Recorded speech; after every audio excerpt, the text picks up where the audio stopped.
नमस्कार विद्यार्थी मित्रांनो, एक्सक्लुझिव्ह स्टडी आपल्या सर्वांचे स्वागत आहे. मित्रांनो, आपण आरोग्य सेवक 40% आणि 50% यांचे टेक्निकल प्रश्न पाहत आहोत. मित्रांनो, ह्याच्यापूर्वी आपण जे 10 व्हिडिओ पोस्ट करून टाकलेले आहेत ते मित्रांनो तुम्ही पाहिले नसेल तर कृपया एकदा ते पाहून घ्या. बघा, एकदा व्हिडिओ सुरू करण्यापूर्वी जो काही IPPSनं आपल्याला जो काही अभ्यासक्रम दिलेला आहे टेक्निकल घटकाचा, त्याच्या मित्रांनो आपण अंदाजित प्रश्नाचं विभाजन या ठिकाणी दिलेलं आहे. मित्रांनो, ह्याच्यापूर्वी जे आपण व्हिडिओमध्ये सांगितले प्रत्येक वेळेला अंदाजित प्रश्नाचे विभाजन व्हिडिओच्या सुरुवातीलाच आपण या ठिकाणी देत असतो, जेणेकरून तुमचा अभ्यास त्या दिशेने चालू आहे की नाही हे तुम्हाला समजलं पाहिजे. दुसरे कोणीही मित्रांनो तुम्हाला या ठिकाणी सांगणार नाही की बाबा तुम्ही हे करा ते करा. त्यामुळे तुम्हाला ठरवायचं आहे की आपण कोणत्या गोष्टीवर भर द्यायचा आहे, आपला कोणता घटक या ठिकाणी थोडाफार कमजोर आहे. त्यामुळे मित्रांनो तुम्ही त्या घटकाकडे जास्तीत जास्त भर द्या. एकदा व्हिडिओ सुरू करण्यापूर्वी जे काही PPT दिले हे मित्रांनो एकदा स्क्रीनशॉट काढून घ्या आणि ह्याच्यानुसार तुमचा अभ्यास चालू आहे का हे तुम्ही स्वतः पाहायचं आहे. बघा, सुरुवात करतोय आपण आपत्ती व्यवस्थापन, डिझास्टर मॅनेजमेंट. मित्रांनो, आपण 2 प्रश्न येतील असं सांगितलेलं आहे. खालीपैकी कोणती वैशिष्ट्ये आहेत? तर मित्रांनो, हे आपत्ती व्यवस्थापना संदर्भात प्रश्न आहे. मित्रांनो, हा प्रश्न मित्रांनो ॲप्लिकेशन बेस्ड आहे. त्यामुळे मित्रांनो तुमचं लॉजिक किती आहे, तुम्हाला ते भाग किती समजला आहे या ठिकाणी तुम्हाला हे या प्रश्नाच्या उत्तरातून सांगायचं आहे. बघा, ऑप्शन पहा. हे मोठ्या संख्येने लोकांना प्रभावित करते, मोठ्या प्रमाणावर जीवित आणि मालमत्ता हानी होऊ शकते, समाजाच्या सामान्य कार्यप्रणाली व्यत्यय आणते आणि तोटा सहन करण्यासाठी बाह्य मदत आवश्यक आहे. तर बघा, ॲप्लिकेशन लेवल बेस्डचा प्रश्न मित्रांनो IPPS जी एक्झाम आपली घेणार आहे त्याच्यामध्ये प्रश्न जी त्यांची विचारायची पद्धत आहे त्यांची मित्रांनो सर्वात जास्त ही ॲप्लिकेशन बेस्ड आहे. ॲप्लिकेशन बेस्ड म्हणजे काय असतं, तर तुम्हाला तो घटक किती प्रमाणात समजला आहे या ठिकाणी हे त्यांना पाहायचं असतं. तुम्हाला किती येतं आहे का नाही हे त्यांना विचारायचं नाही, तर तुम्हाला किती भाग तो समजलेला आहे हे मित्रांनो त्यांना पाहायचं आहे. जे कोणाला याच्या अगोदर जी पशुसंवर्धनची परीक्षा झाली किंवा आत्ताच कृषी विभागाची वरिष्ठ लिपिक वगैरेची परीक्षा चालू आहेत बघा, त्या विद्यार्थी मित्रांना एक अंदाज आलेला आहे की बाबा हे TCSपेक्षा वेगळं आहे. IPPS प्रश्न विचारण्याची पद्धत मित्रांनो तुम्ही ज्यावेळेला परीक्षेला बसशीला त्यावेळेला मित्रांनो तुम्हाला ते जाणवून येईल की TCSपेक्षा IPPS पूर्णतः वेगळं आहे.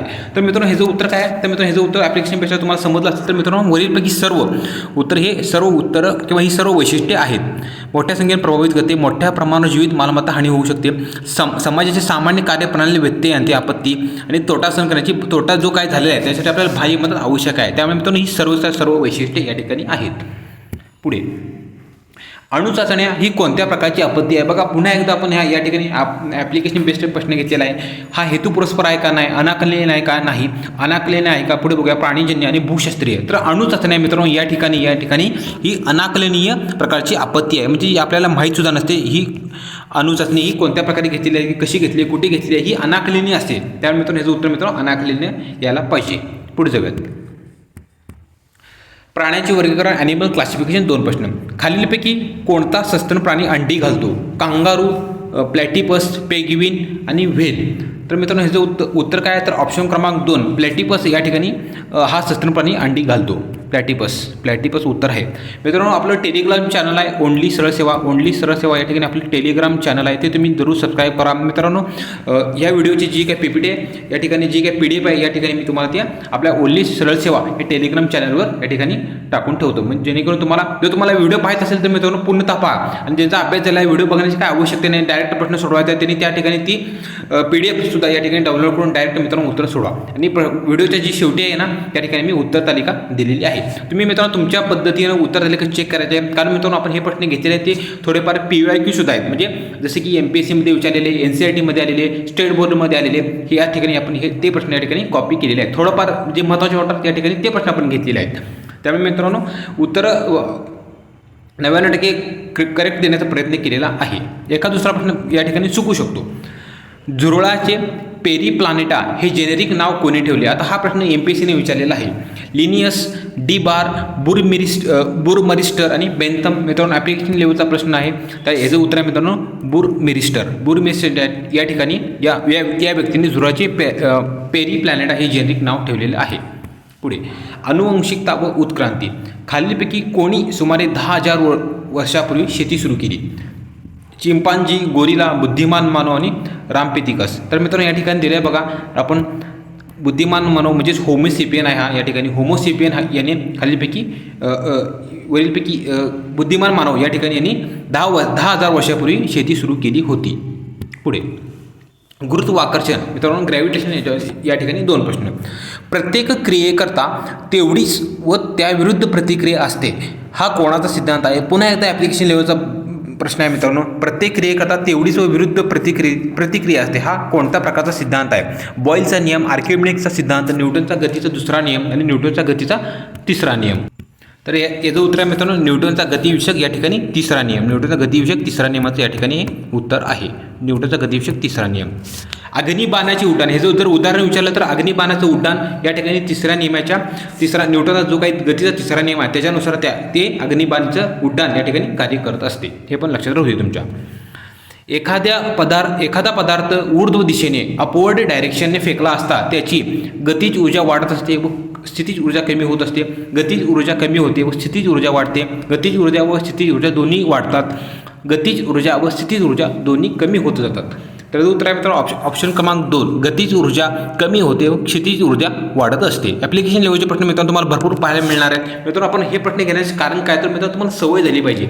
बघा काही जण वाटतील बघा प्रश्न सोपे आहेत, काही जण वाटतील प्रश्न अवघड आहेत, पण मित्रांनो जास्तीत जास्त भर तुमचा IBPS आहे ती किंवा तुमचा पण भर तसाच असला पाहिजे की ॲप्लिकेशन बेस्ड. पुढे अवकाश मोहीम स्पेस मिशन 2 प्रश्न. आता हा फॅक्च्युअल डेटा आहे. चंद्रयान 1 प्रक्षेपक आणि चंद्रयान 1, 2, 3 असे या ठिकाणी आपण दिलेले आणि ह्याचं प्रक्षेपक व्हेकल विचारलेलं आहे या ठिकाणी. चंद्रयान 1चं प्रक्षेपक काय होतं तर PSLV C11XL हे प्रक्षेपक होतं. हे उत्तर बरोबर आहे. चांद्रयान 2 प्रक्षेपक काय होतं GSLV MK3M11 हे पण बरोबर आहे. चांद्रयान 3चं प्रक्षेपक काय होतं LMV M3 आणि M4 हे पण मित्रांनो या ठिकाणी बरोबर आहे. म्हणजे अयोग्य जोडी यापैकी नाही. तर सर्व मित्रांनो या ठिकाणी बरोबर आहे. तर मित्रांनो अवकाश मोहीम स्पेस मिशन याचा जर विचारायचा झाला तर त्यांना एक प्रश्न फॅक्च्युअल डेटा विचारावाच लागेल आणि एक प्रश्न मित्रांनो चालू घडामोडी रिलेटेड म्हणजे जसे की चांद्रयान असेल, शुक्रयान असेल, आदित्य मोहीम जी सूर्यासंदर्भात आहे बघा, मिशन आदित्य वगैरे जे काय केले ना ती मित्रांनो त्यांना त्या ठिकाणी विचारावं लागेल. पुढे आपल्या विश्वाचे सखोल ज्ञान प्राप्त होण्याच्या उद्देशाने इस्रोने 2015 साली पाठवलेला कोणता वैज्ञानिक उपग्रह होता? बघा या ठिकाणी हा प्रश्न आपण नवीन घेतलेला आहे. विश्वाचे सखोल ज्ञान प्राप्त करण्यासाठी कशाचे तर विश्वाचे सखोल ज्ञान प्राप्त होण्याच्या उद्देशाने इस्रोने 2015 साली. मित्रांनो हा प्रश्न तुम्ही स्वतः 2-3 प्रकारे तयार करू शकता. जसे की बघा विश्वाचे सखोल ज्ञान प्राप्त होण्याच्या उद्देशाने खालीलपैकी कोणत्या संस्थेने उपग्रह पाठवला? इस्रो येईल, नासा येईल, युरोपियन एजन्सी येईल, त्याचप्रमाणे रशियाची किंवा जपानची जाक्सा येईल. असे वेगवेगळ्या प्रकारचे ऑप्शन या ठिकाणी क्रिएट करू तुम्ही शकता. त्या ठिकाणी तसा सुद्धा प्रश्न येऊ शकेल किंवा असा पण प्रश्न येऊ शकेल की आपल्या विश्वाचे सखोल ज्ञान प्राप्त होण्याच्या उद्देशाने इस्रोने कोणत्या साली वैज्ञानिक उपग्रह पाठवला? तर मित्रांनो ह्याचं उत्तर काय तर ॲस्ट्रोसॅट. ऑप्शनमध्ये थोडंफार गडबड झालेली आहे. ॲस्ट्रोसॅट ह्याचं उत्तर असायला पाहिजे. ॲस्ट्रोसॅट. तर मित्रांनो तुमच्या हे नोट्समध्ये ॲड करून घ्या. महत्त्वाची इन्फॉर्मेशन आहे. आपल्या विश्वाचे सखोल ज्ञान प्राप्त करण्याच्या उद्देशाने इस्रोने 2015 साली ॲस्ट्रोसॅट या वैज्ञानिक उपग्रहाचं या ठिकाणी प्रक्षेपण केलं होतं. पुढे पर्यावरण व्यवस्थापन एन्व्हायरमेंटल मॅनेजमेंट 2 प्रश्न. वर्ल्ड वाईल्ड लाईफ फंड याचे मुख्यालय कोठे आहे?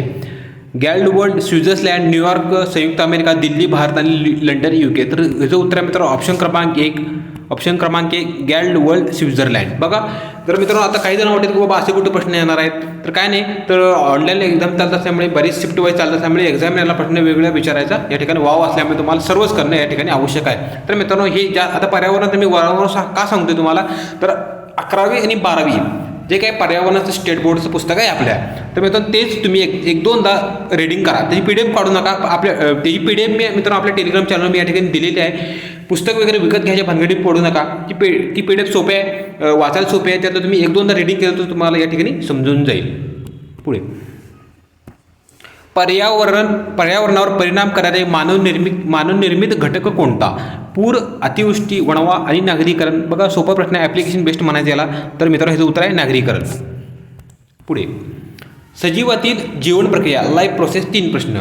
रक्तामध्ये रक्तद्रव्य म्हणजे प्लाझ्माच्या 90% काय असते? हिमोग्लोबिन, प्रथिने, पाणी आणि अल्ब्युमिन. तर मित्रांनो ह्याचं उत्तर आहे रक्तद्रव्य म्हणजे या ठिकाणी 90% या ठिकाणी पाणी असते. पाणी या ठिकाणी याचं उत्तर असायला पाहिजे. 12चं 2. तर याचं उत्तर आपल्याला मिळालं आहे पाणी. आता प्लाझ्माबद्दल मी थोडक्यात सांगतो. तर प्लाझ्मा म्हणजे काय? रक्तामध्ये असणारा प्लाझ्मा हा एकूण रक्ताचा किती असतो? रक्तामध्ये असणारा प्लाझ्मा हा एकूण रक्ताच्या 55% असतो आणि हा ज्या 55% आहे ना ह्या 55%पैकी 90% भाग पाण्याचा असतो. तेच आपल्याला या ठिकाणी विचारलेलं आहे. मग राहतात कुठले तर प्रथिने. तर प्रथिनाचं प्रमाण किती आहे 60%. मग एकूण 97% झालं. आता राहतात आणि अजून 3%. तर 3% कुठे आहे तर त्याचं उत्तर आहे मित्रांनो असेंद्रिय घटक. लक्षात राहू दे तुमच्या असेंद्रिय घटक, सेंद्रिय नाही असेंद्रिय घटक आहेत. या ठिकाणी अशा ठिकाणी या 55% विभाजन होत असतं. विचारलं तर आपल्याला एकूण रक्ताच्या 55% भाग म्हणजे रक्तद्रव्य होय. तर त्या 55% 90% भाग म्हणजे पाणी आणि 7% म्हणजे प्रथिने आणि 3% म्हणजे असेंद्रिय घटक असं या ठिकाणी त्याचं विभाजन होत असतं. पुढे अर्धगुणसूत्री विभाजन भाग 2 मध्ये एक गुणी पेशी तयार होत असतात. बघा हा थोडाफार किचकट प्रश्न आहे. याच्याबद्दल जास्त इन्फॉर्मेशन सांगायचं झालं तर अर्धगुणसूत्री विभाजनाच्या भाग 2 भाग 1 आणि भाग 2 असं 2 भाग पडतात. तर या भाग 2 मध्ये एकूण 4 एक गुणी पेशी तयार होतात. फॅक्च्युअल डेटा आहे. तुम्हाला पाहिजे असेल तर तुम्ही 10वीचं जे आपलं स्टेट बोर्ड आहे त्याच्यामध्ये या ठिकाणी तुम्ही करून घ्या. म्हणजे त्याचं उत्तर ऑप्शन क्रमांक 4 अर्धगुणसूत्री 4 विभाजन या ठिकाणी होत असतात. बघा आपण इथे एक इमेज दिलेला आहे. जर आपल्याला विचारलं तर अर्धगुणसूत्री किंवा सूत्री विभाजनामध्ये एकूण 2 घटक असतात. लक्षात राहू तुमच्या सूत्री विभाजनामध्ये एकूण 2 घटक असतात. त्याच्यामध्ये एकूण त्या 2 घटकाचं नाव काय तर प्रकल विभाजन आणि परिकलन विभाजन. सूत्री विभाजन म्हणते, गुणसूत्री विभाजन नाही. सूत्री विभाजनाचे 2 घटक आहेत, 2 प्रकार आहेत त्याला या ठिकाणी प्रकल विभाजन आणि परिकल विभाजन. त्या प्रकल विभाजनाचे या ठिकाणी 4 भाग आहेत. कुठले विभाग आहेत तर या ठिकाणी पहिला विभाग सांगता येईल आपल्याला प्रोफेज. बघा या ठिकाणी तुम्हाला जर थोडंफार झूम केलं तर तुम्हाला या ठिकाणी दिसून येईल प्रोफेज वगैरे. पण हे थोडंफार दिसत नाही आपल्याला झूम केलं तरी पण. प्रोफेज हा पहिला घटक आहे. त्यानंतर मेटाफेज. लक्षात राहू दे नाव फक्त. प्रोफेज, मेटाफेज, ॲनाफेज आणि टेलिओफेज हे सूत्री विभाजनाचे 4 घटक आहेत. सूत्री विभाजनाचे जे एकूण 4 घटक त्याचं मित्रांनो अर्धगुणसूत्री विभाजनाच्या भाग 2 मध्ये 4 घटक आहे. ते सेम या ठिकाणी सूत्री विभाजनामध्ये असणारेच सेम घटक या ठिकाणी अर्धगुणसूत्री विभाजनामध्ये आपल्याला सांगता येतात. थोडाफार मित्रांनो किचकट घटक आहे हा. तर तुम्हाला ह्याच्याबद्दल जास्त माहिती पाहिजे असेल तर मित्रांनो 10वीच्या स्टेट बोर्डमध्ये त्या ठिकाणी तुम्ही क्लिअर करू शकता. या ठिकाणी मी सांगण्याचा प्रयत्न केलेला आहे. पुढे आपण व्यायाम करताना आपल्या मांसपेशी कोणत्या प्रकारचे श्वसन करतात. ऑक्सिशोषण, विनाऑक्सिशोषण, पेशी शोषण आणि कोणत्याही प्रकारचे शोषण. तर मित्रांनो हे जे उत्तर आहे ऑप्शन क्रमांक 2 विनाऑक्सिशोषण या ठिकाणी आपल्या मांसपेशी करत असतात. प्रकाशाचे अपवर्तन रिफ्रॅक्शन ऑफ लाईट. कोणत्या गोष्टीमुळे आकाशाचा रंग निळा आहे असे वाटते. परावर्तन, अपवर्तन, विकिरण आणि अपस्करण. तर मित्रांनो हे जे उत्तर आहे ऑप्शन क्रमांक 3 विकिरण या घटकामुळे आकाशाचा रंग निळा आहे असे या ठिकाणी वाटते. इंद्रधनुष्यातील क्रमवार 5वा रंग कोणता. पिवळा, हिरवा, निळा आणि जांभळा. तर मित्रांनो हे असा प्रश्न या ठिकाणी सोपा सुद्धा येऊ शकतील. त्यामुळे तुम्हाला ह्याचं उत्तर माहिती पाहिजे. तर याचं काय उत्तर आहे मित्रांनो रॉय GB आयव्ही असे या ठिकाणी तुम्ही हिंट लक्षात ठेवा. रॉय GB आयव्ही हे इंद्रधनुष्याचा 5वा रंग विचारला आपल्याला. तर ब्ल्यू आहे उत्तर. ब्ल्यू म्हणजेच निळा असणार आहे. तर पहिला कोणता आहे मग या ठिकाणी रेड, त्यानंतर orange, yellow, green, blue, Indigo आणि व्हायलेट. तर याचं मित्रांनो या ठिकाणी इंद्रधनुष्यातील एकूण रंग विचारले त्या ठिकाणी आपण उत्तर सांगितले आहे रॉय GB आयव्ही. तर मित्रांनो हीच हिंट अजून एका ठिकाणी पण लागू शकते तुम्हाला. तर तरंगलांबी वेवलेंथचा जर उत्तरचा क्रम विचारला तर मित्रांनो हाच वेवलेंथचा क्रम आहे उत्तरचा क्रम. लक्षात राहू दे तुमच्या. वेवलेंथ तरंगलांबीचा जर उत्तरचा क्रम विचारला वेवलेंथ या ठिकाणी मी सांगतो तुम्हाला वेवलेंथचा जर उतरता क्रम विचारला तर मित्रांनो लाल रंग सर्वात जास्त आणि जांभळा रंग सर्वात कमी या ठिकाणी वेवलेंथची म्हणजे तरंगलांबी असते. तरंगलांबी सर्वात जास्त कशाची असते तर लाल रंगाची असते आणि सर्वात कमी कोणत्या रंगाची असते तर हा व्हायलेट म्हणजे जांभळ्या रंगाची तरंगलांबी असते. या ठिकाणी इंद्रधनुष्य पण तुम्हाला समजलं आणि वेवलेंथ पण या ठिकाणी समजलेलं आहे. जर तुम्ही सपाट आरशासमोर उभे राहिलात तर तुमची प्रतिमा कशी दिसते. लहान आणि सुलटी, मोठी आणि सुलटी, समान आकाराची पण उलटी, समान आकाराची पण एका बाजूने उलटी. तर मित्रांनो ह्याचं उत्तर आहे ऑप्शन क्रमांक 4 समान आकाराची पण एका बाजूने उलटी. समान आकाराची पण एका बाजूने उलटी अशी या ठिकाणी आपली प्रतिमा दिसत असते. पुढे बर्फ वितळताना त्याच्या आकारमानात काय बदल होईल. कमी होईल, तेवढेच राहील, त्याचे बाष्प होईल, सुरुवातीला वाढेल आणि नंतर कमी होईल. तर याचं उत्तर आहे ऑप्शन क्रमांक 1 बर्फ वितळताना त्याच्या आकारमान या ठिकाणी कमी होईल. बर्फ वितळताना त्याच्या आकारमान या ठिकाणी कमी होत जाते. पुढे बघा, एकदा आपला एकदा व्हिडिओ लाईक करा, शेअर करा. तुम्ही प्रथमच चॅनल पाहत असाल मित्रांनो आपलं चॅनल जरूर सबस्क्राईब करा. बर्फाच्या वितळण्याचा विशिष्ट अप्रकट उष्मा किती असतो? 540 calorie gram, 800 calorie gram, 80 calorie gram, 54 calorie gram. तर जे उत्तर आहे मित्रांनो ऑप्शन क्रमांक 3 80 कॅलरी ग्रॅम. फॅक्च्युअल डेटा आहे, लक्षात राहू दे तुमच्या 80 कॅलरी ग्रॅम. बर्फाच्या पाण्याचा विशिष्ट अप्रकट उष्मा हा 80 कॅलरी ग्रॅम या ठिकाणी एवढा असतो. कार्बनची संयुगे, कार्बन कंपाऊंड 3 प्रश्न. मिथेनमध्ये किती हायड्रोजन रेणू असतात? 4, 1, 3 आणि 5. तर मिथेनमध्ये एकूण 4 हायड्रोजनचे रेणू असतात. मिथेनचं रेणू सूत्र आहे मित्रांनो CH4. त्यामुळे जे उत्तर आहे 4 हायड्रोजनचे अणू या ठिकाणी असतात. सोपा प्रश्न होता. इथेनॉलपासून इथेनॉइक ॲसिड मिळवण्याच्या ऑक्सिडीकरण प्रक्रियेत कोणता रंग डॉटचा गुलाबी रंग नाहीसा होतो? Potassium dichromate, potassium permanganate, potassium dichromate, hydrogen peroxide. तर जो उत्तर आहे मित्रांनो ऑप्शन क्रमांक 2 पोटॅशियम परमॅग्नेट. पोटॅशियम परमॅग्नेट. मी प्रश्न वाचत असताना तुम्ही सुद्धा एकदा वाचत आहे आणि तुम्ही वाचत असताना या ठिकाणी उत्तरसुद्धा गेस करायचं आहे की जेणेकरून आपल्याला किती बरोबर येईल, काय येईल. किंवा तर तुम्हाला जर व्हिडिओ पाहायचा नसेल तर तुम्ही डायरेक्ट आपली या ठिकाणी PDF आपल्या जे यूट्यूब टेलिग्राम चॅनल आहे त्याच्यामध्ये जाऊन तुम्ही डायरेक्ट PDF डाउनलोड करून त्याचे उत्तरे तुम्हाला खाली दिलेच आहे. ती प्रश्न तुम्ही सोडून तुमचं उत्तर किती येतात, किती चुका या ठिकाणी ते पाहू शकता. पुढे खालीलपैकी कोणते सायक्लोहेवनचे रचनासूत्र आहे? C3H8, C4H10, C6H12, C6H6. तर याचं उत्तर आहे ऑप्शन क्रमांक 3 C6H12 हे सायक्लोहेवनचे या ठिकाणी रेणूसूत्र आहे किंवा रचनासूत्र या ठिकाणी आहे. विद्युतधारेचे परिणाम. फ्लेमिंगच्या उजव्या हाताच्या नियमात मधले बोट काय दर्शवते? विद्युत वाहकातील प्रवर्तित विद्युतधारेची दिशा, चुंबकीय क्षेत्रातील दिशा, विद्युत वाहकातील बलाची दिशा आणि विद्युतधारेची दिशा. तर ऑप्शन क्रमांक 1 आहे विद्युत वाहकातील प्रवर्तित विद्युतधारेची दिशा. बघा या ठिकाणी आपण या ठिकाणी फ्लेमिंगची जी उजव्या हाताची जी आकृती आहे स्टेट बोर्डमध्ये घेतलेली ती आपण या ठिकाणी दिलेली आहे. तुम्ही जर स्क्रीनशॉट काढा म्हणजे सारखं पुस्तक बघायला लागणार नाही तुम्हाला. डायरेक्ट त्याचा स्क्रीनशॉट जर काढला तर तुम्हाला ते बघितल्यासुद्धा या ठिकाणी समजून जाईल लगेच. ऑप्शन क्रमांक 1 आहे उत्तर विद्युत वाहकातील प्रवर्तित विद्युतधारेची दिशा. या ठिकाणी आपल्याला हे उत्तर मिळालेलं आहे. बघा हा दाखवलं बघा आहे का. पुढे विद्युत प्रवाह निर्माण करण्यासाठी कोणते उपकरण वापरतात? विद्युत इन्व्हर्टर, विद्युत जनित्र, विद्युत चलित्र आणि गॅल्व्हॅनोमीटर. तर याचं उत्तर आहे मित्रांनो ऑप्शन क्रमांक 2 विद्युत जनित्र आहे. विद्युत जनित्र हे विद्युत प्रवाह निर्माण करण्यासाठी उपकरण हे वापरलं जातं.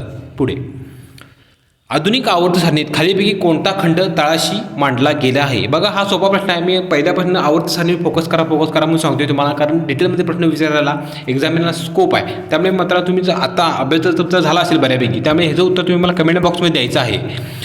आधुनिक आवर्त सारणीच्या खालीपैकी कोणता खंड तळाशी मांडलेला आहे? सोपा प्रश्न आहे. ह्याचं उत्तर तुम्ही मला कमेंट बॉक्समध्ये द्यायचं आहे. खालील पर्यायात काही मूलद्रव्यांचे अणुक्रमांक दिलेले आहेत. त्यापैकी एकाच गणात असणारी मूलद्रव्ये कोणती? अनुक्रमांक 8, अनुक्रमांक 17, अनुक्रमांक 11, 19. मित्र हा प्रश्न थोडाफार चुकला आहे. या ठिकाणी हा कॅन्सल करा. हा प्रश्न चुकलेला आहे. हा प्रश्न कॅन्सल करून टाका. पुढे रासायनिक अभिक्रिया समीकरण केमिकल रिॲक्शन ऑफ इक्वेशन. आम्ल पर्जन्यासाठी ॲसिड रेनसाठी खालीपैकी कोणता घटक जबाबदार आहे? CO2, CH4, H2S, NO2 आणि SO2. सोपा प्रश्न आहे. बऱ्याच वेळा रिपीटसुद्धा झालेला आहे. तर ऑप्शन क्रमांक 4 जो उत्तर या ठिकाणी आपल्याला मिळालेलं आहे NO2 आणि SO2. Nitric oxide, nitrogen dioxide. NO2 म्हणजे नायट्रोजन डायऑक्साईड आणि SO2 म्हणजे सल्फर डायऑक्साईड हे या ठिकाणी ॲसिड रेनसाठी जबाबदार असणारे घटक आहेत. पुढे जेव्हा द्रावणाचे सोल्युशनचे pH मूल्य 7 असते तेव्हा ते द्रावण कसे असते? सोपा प्रश्न आहे. आम्लधर्मी असते, आम्लारीधर्मी असते, उदासीन असते आणि संमिश्र असते. तर याचं उत्तर आहे मित्रांनो या ठिकाणी उदासीन असते. जेव्हा आम्लाचे pH मूल्य 7 असते तेव्हा ते या ठिकाणी उदासीन असते आणि आम्लाचे मूल्य 7पेक्षा वाढत जाईल तेव्हा ते आम्लारीधर्मी असते 7च्या पुढे, आणि 7पेक्षा कमी होत जाईल तेव्हा त्यामध्ये आम्लधर्मीय गुणधर्म वाढत जात असतो. लक्षात राहू दे तुमच्या. पुढे ॲसेटिक ॲसिडच्या विरल द्रावणाला काय म्हणतात?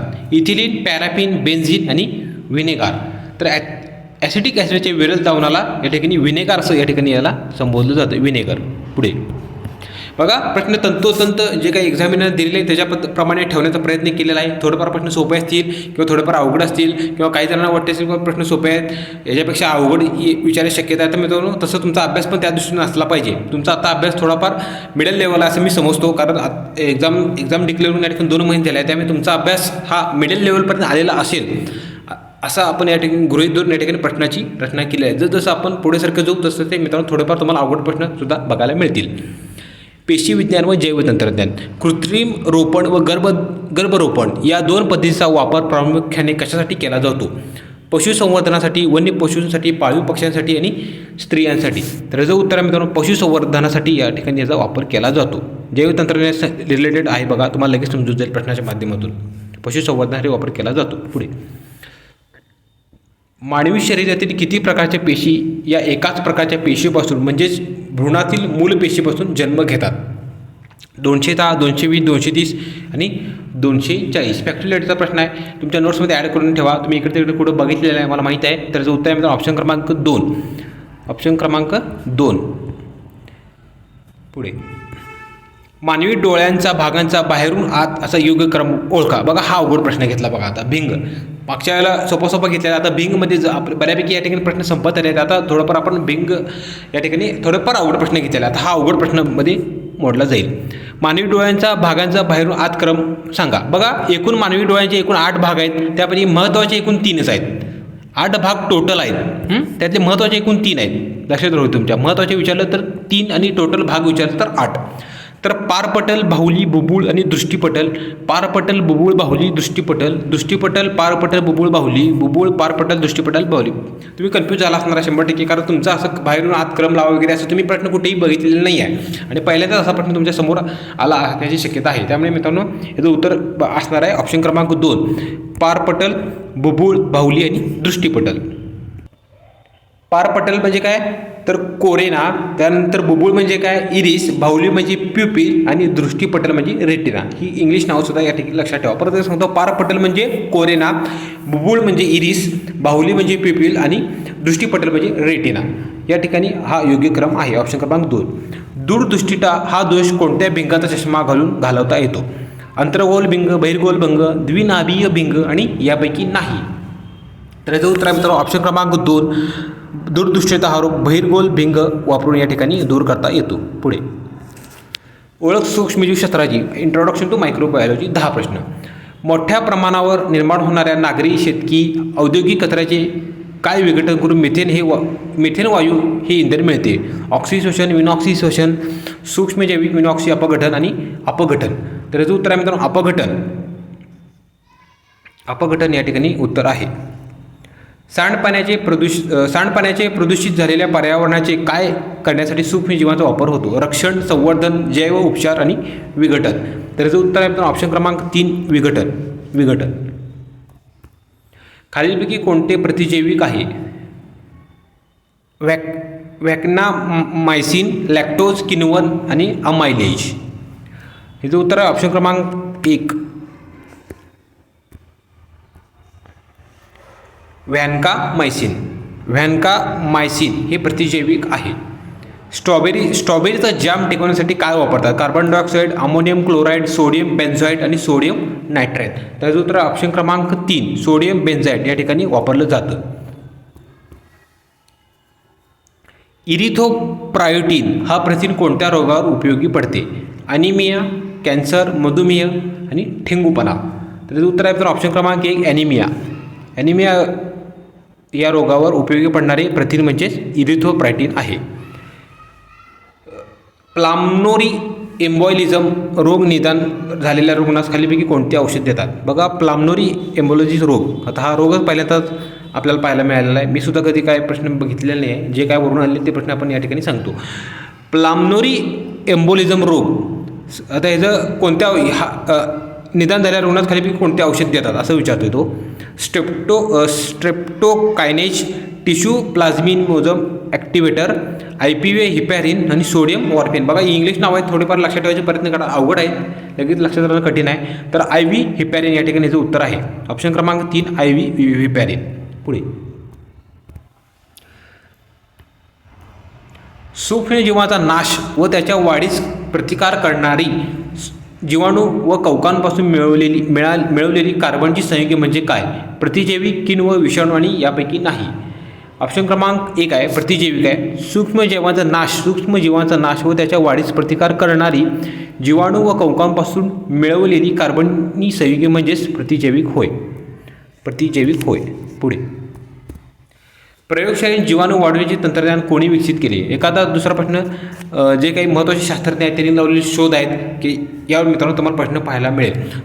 जर तुम्हाला जे हे शास्त्रज्ञ आणि त्यांनी लावलेले शोध याच्या एकाच व्हिडिओमध्ये जर पाहिजे असेल तर आपल्या प्लेलिस्टमध्ये सगळं बनवून तयार आहे. एका प्लेलिस्ट एकदा चेक करा. त्याच्यामध्ये मित्र आपण महत्त्वाचे शास्त्रज्ञ आणि एका बाजूला त्यांनी लावलेले शोध आपण या ठिकाणी दिलेला आहे. जास्तीत जास्त तो 15 मिनिटाचा व्हिडिओ आहे. एकदा तुम्ही स्पीडमध्ये लावून तुम्ही ते पाहून घ्या. रॉबर्ट कॉक, हॅन्सन, अल्बर्ट कालामेट आणि कॅमिली ग्युरिन. तर त्याचं उत्तर ऑप्शन क्रमांक 1 रॉबर्ट कॉक यांनी हे तंत्रज्ञान विकसित केलेले आहे. पुढे बंगळुरू येथे कोणत्या साली राष्ट्रीय क्षयरोग संस्थेची स्थापना झाली? राष्ट्रीय टीबी इन्स्टिट्यूटची स्थापना बंगळुरू येथे कोणत्या साली झालेली आहे? बघा थोडाफार अवघड प्रश्न हे लक्षात ठेवा. बंगळुरू येथे राष्ट्रीय क्षयरोग संस्थेची स्थापना झाली असं सुद्धा विचारतील. खालीपैकी कोणत्या ठिकाणी राष्ट्रीय क्षयरोग संस्थेची स्थापना करण्यात आलेली आहे? तर ऑप्शन क्रमांक 3 आहे उत्तर 1959 हे जे उत्तर आहे. तुम्ही महत्त्वाच्या राष्ट्रीय संस्था जे आरोग्यासंदर्भात असतील त्याची मुख्यालये किंवा जे काही महत्त्वाच्या संस्था आहेत जसे की आयसर, एम्स वगैरे त्याचे जे काही प्रमुख आहेत ते सुद्धा तुम्ही तुमची चालू घडामोडीच्या माध्यमातून नावं लक्षात ठेवण्याचा जास्तीत जास्त प्रयत्न करा. बघा आपण या ठिकाणी 40 प्रश्न घेतलेले आहेत सगळे. ते तुम्ही तुमच्या पद्धतीने एकदा व्यवस्थित चेक करून पहा म्हणजे तुम्हाला समजेल की बाबा आपल्याला किती येते किती येत नाही. महत्त्वाचे असे प्रश्न घेतलेले आहेत. त्याचप्रमाणे ही PDF तुम्हाला आपल्या टेलिग्राम चॅनलवर सुद्धा पाहायला मिळेल. तिथून तुम्ही ते डाउनलोड करून सुद्धा पाहू शकता. मित्रांनो आपला एकदा व्हिडिओ लाईक करा, शेअर करा. तुम्ही प्रथमच चॅनल पाहत असाल तर मित्रांनो आपला चॅनल जरूर सबस्क्राईब करा. व्हिडिओ पाहिल्याबद्दल मित्रांनो थँक्यू सो मच.